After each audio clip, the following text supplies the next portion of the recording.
पढ़ेंगे मासिक चक्र, मेंस्ट्रुअल साइकिल। एमसी इसको कहते हैं, मासिक चक्र कहते हैं इसको, मेंस्ट्रुअल साइकिल कहते हैं, मासिक चक्र कहते हैं इसको। ठीक है ना। सबसे पहले हम लोग इसको पढ़ेंगे डेफिनीशन, जानेंगे इसका डेफिनीशन, जानेंगे कि किस प्रकार का डेफिनीशन है, कि ओवम डेफिनीशन किसे कहते हैं, मेंस्ट्रुअल साइकिल किसमें होता है, ये भी हम लोग जानेंगे, किसमें घटित होता है मेंस्ट्रुअल। से पहले डेफिनीशन जाने हमें। डेफिनीशन क्या होता है कि जब फीमेल में ओवम फर्टिलाइज नहीं करता, ovum is not fertilise, ovum जब फर्टिलाइज नहीं करता है तब क्या होता है कि उसके यूट्रस से जो इम्प्योर ब्लड है, यूट्रस से इम्प्योर ब्लड है, रप्चरिंग यूट्राइन वाल है एंड अनफर्टिलाइज एग उससे डिस्चार्ज हो जाता है, मतलब उससे निकलने लगता है उसके योनि मार्ग से, वेजाइना से। उसी को हम लोग कहते हैं मेंस्ट्रुएशन कहते हैं। ये जो साइकिल होता है 28-29 दिन का होता है। तो menstrual cycle it is the interval of 28 days in which ovum is not fertilise, then impure blood discharge out through the vagina, that is the menstrual cycle. इसी को हम लोग मेंस्ट्रुअल साइकिल कहते हैं। डेफिनेशन हो गया। डेफिनेशन के बाद हम लोग देखेंगे मेंस्ट्रुअल साइकिल में कि कहाँ घटित होता है मेंस्ट्रुअल साइकिल, कहाँ घटित होगा।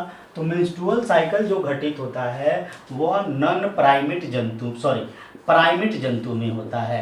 प्राइमेट जंतु किसे कहते हैं, प्राइमेट एनिमल किसे कहते हैं, मैन है, मंकी है, गोरिल्ला है या एप कहिए, नहीं, ये सब में मेंस्ट्रुअल साइकिल अकर होता है, मतलब प्राइमेट जंतु में होता है। प्राइमेट जंतु कहा जाता है मैमल है, और मैमल में प्राइमेट जंतु जिसके पास, प्राइमेट जंतु जिसके पास अंगूठा हो, अंगूठा जिसके पास अंगूठा होता है जो पकड़ सकता है किसी से, that is the primate animals. उसका कैरेक्टर्स होता है, फीचर्स होते हैं।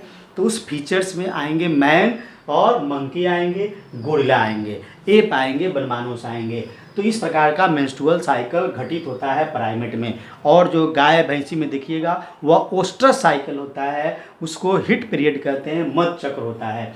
आइए इसको हम लोग पढ़ेंगे मेनार्क। मेनार्क किसे कहेंगे, टॉपिक आता है मेनार्क और मेनोपॉज, दो टॉपिक आता है। तो मेनार्क हम लोग किसे कहते हैं, याद रखिएगा। मेनार्क जब मेंस्ट्रुएशन शुरू होता है in female, menstruation start in the females called as the menarche. ये कब होता है, it is about 11 to 13 years में घटित होता है, मतलब 12 से 13 साल में बेचारा घटित होता है। कौन आपका घटित होता है, मेनार्क जो है घटित होता है जब मेंस्ट्रुअल साइकिल बंद होता है। तो मेंस्ट्रुअल साइकिल बंद कब होगा, तो मेनोपॉज कहेंगे। Menstrual cycle, menstruation become stop in the females called as the menopause, menopause इसको कहेंगे। ये it is about 40 to 50 years, 40 से 50 साल इसमें जो है में घटित होता है। इस बात को याद रखना है आपको, ठीक ना। अब देखना है कि 40 से 50 साल में जो है समाप्त हो जा रहा है और 11 से 13 साल में शुरू हो जा रहा है। दोनों के बीच का लगभग उम्र जोड़िएगा तो 30 का डिफरेंस होता है। डिफरेंस कितना का होता है, लाइफ स्पान कितना साल रहा, मेंस्ट्रुएशन कितना साल रहा, मासिक कितना साल रहा, तो 30 ईयर्स रहा। अब 30 ईयर्स मेंस्ट्रुएशन रहता है तो 30 ईयर्स में ओवम कितना रिलीज होगा। लाइफ पूछा था परीक्षा में कि लाइफ स्पान, सब पूछता है परीक्षा में, जितनी भी लाइन कहते हैं सब पूछते रहता है, याद करते रहिएगा कि लाइफ स्पान में, कि भाई लाइफ स्पान जो होता है वो उसका जो उसके जीवन काल में, फीमेल के जीवन काल में कितना ओवम रिलीज होता है। तो सबसे पहली बात कि 28-29 दिन में कितना रिलीज होता है, 28 दिन में 1 मंथ में कितना रिलीज होता है, तो 1 ओवम रिलीज होता है, 1 ओवम पर मंथ।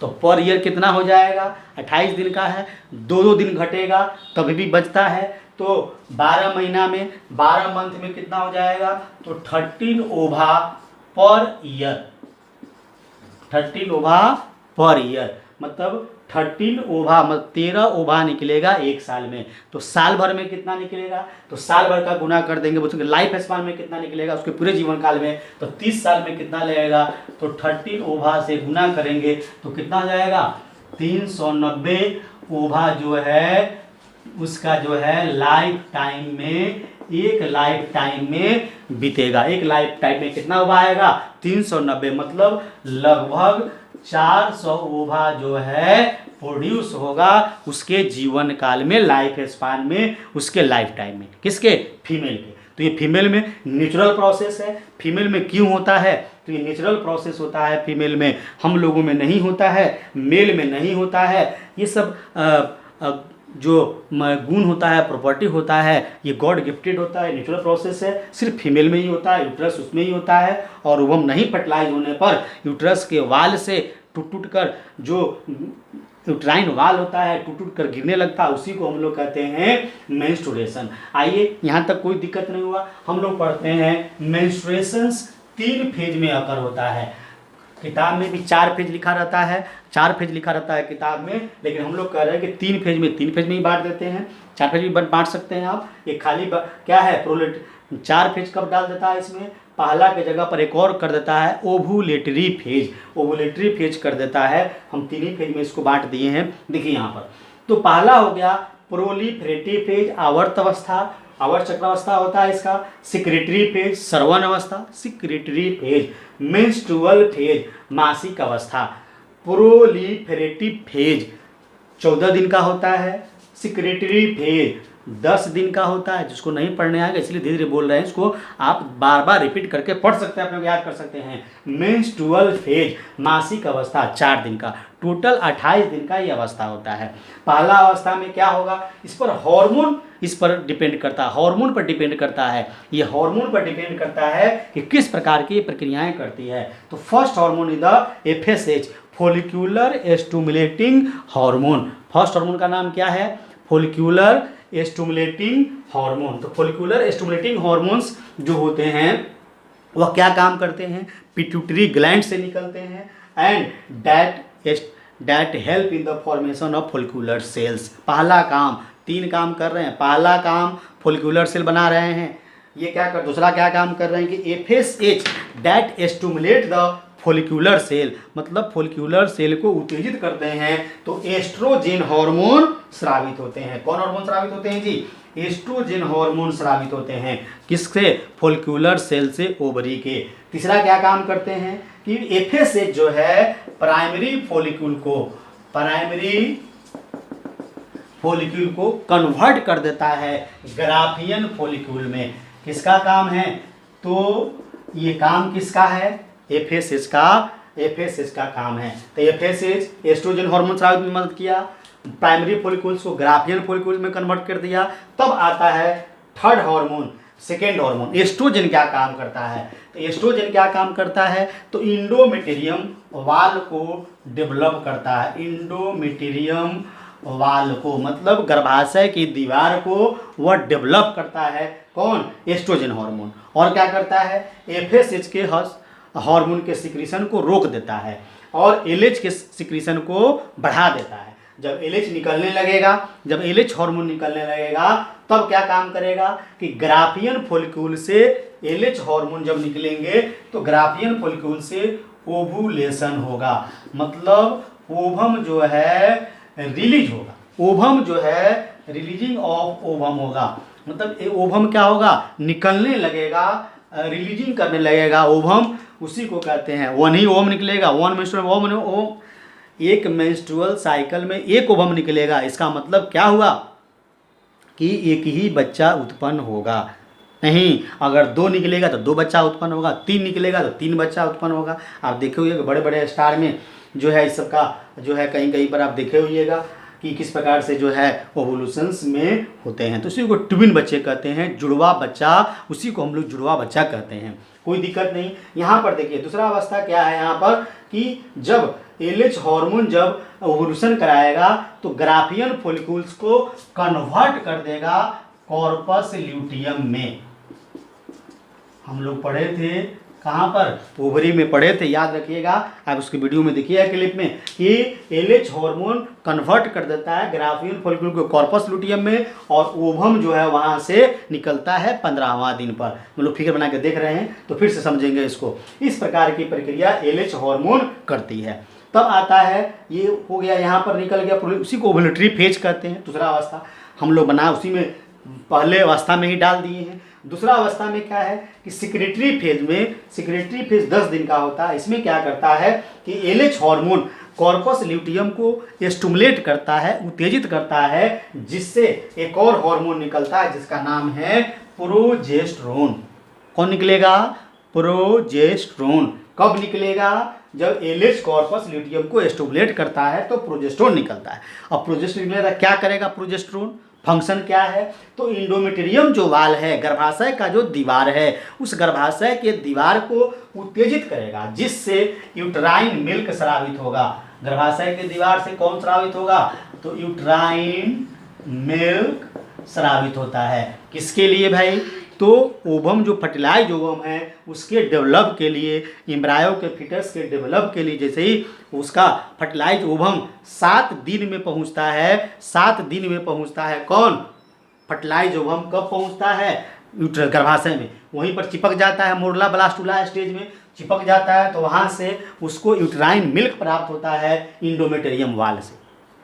ओके, कोई दिक्कत नहीं, जिससे वह अपना डेवलप आगे की ओर करता है। इस प्रकार से ये अवस्था चलती है। अगर सपोज दैट अगर ये प्रक्रिया यहाँ तक नहीं हुई, जब नहीं होता है, ओवम फर्टिलाइज नहीं होता है, तब चलता है मासिक अवस्था 4 दिन का। जितना भी वाल बना हुआ है, अशुद्ध रक्त है, मतलब टूटी फूटी कोशिका है, रप्चरिंग यूट्राइन वाल है, अनफर्टिलाइज एग है, सब निकल के गिरने लगेगा इन दिस फेज। कौन? इन मेंस्ट्रुअल फेज। मेंस्ट्रुअल अवस्था में सब फीमेल से बाहर निकलने लगता है। उसी को हम लोग 3-4 दिन तक चलेगा, उसी अवस्था को हम लोग कहते हैं मासिक अवस्था कहते हैं। आइए हम लोग फिगर से फिर देखते हैं इसको, फिगर के माध्यम से किस प्रकार से फिगर से हम लोग इसको देखेंगे। आइए, पहला हार्मोन था, देखिए कैसे फिगर से देखेंगे, तो हम लोग समाप्त करते हैं इस टॉपिक को।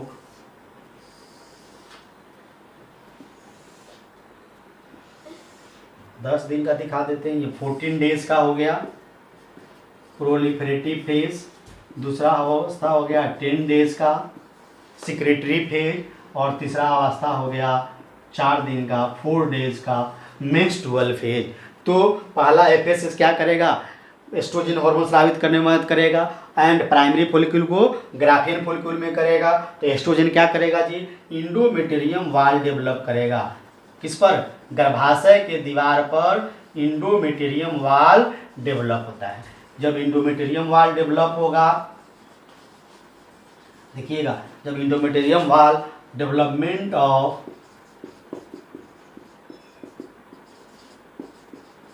इंडोमेटेरियम वाल, इसके कौन डेवलप करेगा? तो एस्ट्रोजन हार्मोन डेवलप करेगा। याद आया? एस्ट्रोजन हार्मोन के बाद क्या होगा कि जब डेवलप हो जाएगा तो वही एलएच को बढ़ावा देगा। जब एलएच निकलने लगेगा तो क्या होगा? ग्राफियन फॉलिक्यूल से ओवम रिलीज होगा 15वां दिन। यही है 15 डेज। 15 डे पर 15वां दिन पर 15 डे पर ओवम जो है निकलेगा, ओवुलेशन होगा 15वां दिन पर। ये सब थ्योरी के अनुसार है, प्रैक्टिकल में इस प्रकार की बात नहीं है। थ्योरी में जो है हम लोग किस प्रकार से निकलेगा ये है, प्रैक्टिकल की बात इसमें नहीं हम लोग कर रहे हैं कि कब निकलेगा नब निकलेगा। एलएच में ल्यूटिनाइजिंग हार्मोन से जब ये निकल जाएगा, एलएच से ओवम निकल जाएगा, तो ग्राफियन फॉलिक्यूल कन्वर्ट कर जाएगा कॉर्पस ल्यूटियम में। हम लोग पढ़े हैं कि कॉर्पस ल्यूटियम में निकल जाएगा। जब कॉर्पस ल्यूटियम में बदल जाएगा तो एलएच उसको स्टिमुलेट करेगा और प्रोजेस्टेरोन हार्मोन स्रावित करेगा, जिससे यहाँ पर जो फर्टिलाइज ओवम चिपकेगा गर्भाशय के दीवार पर, तो ये यूट्राइन वाल से यूट्राइन मिल्क जो प्राप्त करेगा, न्यूट्रिशन प्राप्त करेगा और डेवलप करेगा। ये दूसरा अवस्था हो गया, जिसको हम लोग बोलते हैं सिक्रेटरी अवस्था। सिक्रेटरी अवस्था में इस प्रकार की प्रक्रिया होगी जो 10 दिन तक चलेगी। उसके बाद 4 डेज में क्या होगा? जब ओवम, तीसरा अवस्था में क्या होगा? जब ओवम फर्टिलाइज नहीं करेगा तो ये इम्प्योर जो टूटी फूटी कोशिका है, रप्चरिंग यूट्राइन वाल है, इम्प्योर ब्लड है, टूट टूट कर क्या होगा? गिरने लगेगा। इसी को हम लोग कहते हैं मेंस्ट्रुअल फेज कहते हैं, मासिक अवस्था कहते हैं। इस प्रकार से आपका जो है मेंस्ट्रुअल फेज जो है चलता है। नहीं, मेंस्ट्रुअल फेज जो है 4 दिन का चलेगा। ये टूटी फूटी कोशिका जो है वेजाइना से, योनि मार्ग से फीमेल से बाहर निकलने लगता है। ये 28 दिन का जो है चक्र चलता है। हमको इस वीडियो से आपको जो है